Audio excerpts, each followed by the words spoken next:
And joining us tonight to talk about and explain what's on this year's ballot are two experienced political reporters from St. Louis Public Radio, Joe Mannies, not your first election, Joe, I think, right? No. And Jason Rosenbaum, and they will be helping us make sense of those amendments and propositions. But first, we wanted to take a quick look at the two top statewide office races in Missouri. For U.S. Senate, Republican Roy Blunt is running for his second term. Before that, he served 14 years in the House of Representatives, where he held a leadership position for the Republicans. He's from the Springfield area and is 66 years old.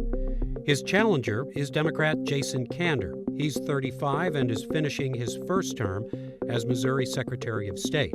Before that, he was a state representative from the Kansas City area, and he was in the Army National Guard and served as an intelligence officer in Afghanistan. For governor, Jay Nixon is term limited out, so Missouri will have a new governor. The Republican candidate is 42-year-old Eric Greitens, who's running for his first elective office. He's a former Navy SEAL who served in Iraq and Afghanistan and is the founder of the veteran service organization The Mission Continues. He was once a Democrat and is from the St. Louis area. Democratic candidate for governor Chris Koster was once a Republican. The 52-year-old St. Louis native has been Missouri's Attorney General for 2 terms. He switched from Republican to Democrat while serving in the state legislature. There are 3 other candidates for governor: a Libertarian, Green, and Independent.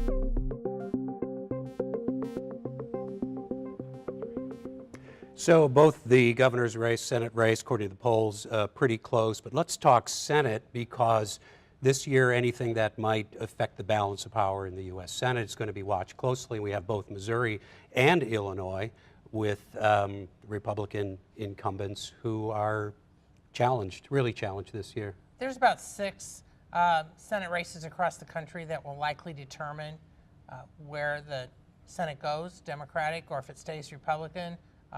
And the Illinois one is considered probably that it's definitely going to switch from Republican to Democrat. So everybody's looking at Missouri because a lot of the national people hadn't been paying attention, even though we had for months.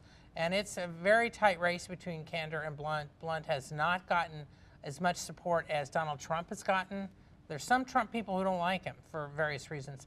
But so, and Kander is portraying himself as the new face, the new millennial and what we need. Well, I think it was a huge mistake for national prognosticators to write Missouri off so quickly. A lot of people thought that Blunt was a safe bet for re-election, but anybody who follows Missouri politics knows that just because Missourians tend to vote Republican for president doesn't mean that they're also going to vote Republican in statewide offices. If that was the case, why was Jay Nixon, a Democrat, elected to 2 terms by double digits? So what do we see at stake in the Senate? Is it really about the Supreme Court, you think? Is that the biggest issue here? Part of it.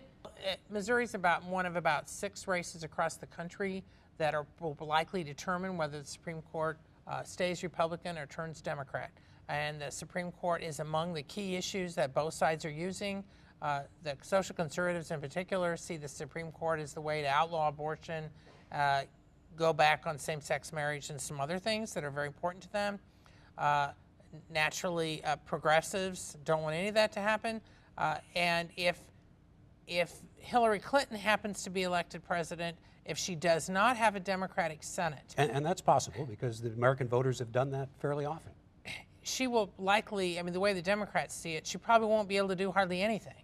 And anything as far as her agenda goes. Now, if Trump wins, of course, that's what he wants. He wants a Republican Senate. So both candidates who are running for president really want a Senate of their party because the Senate will be so important in so many ways, but the Supreme Court in particular.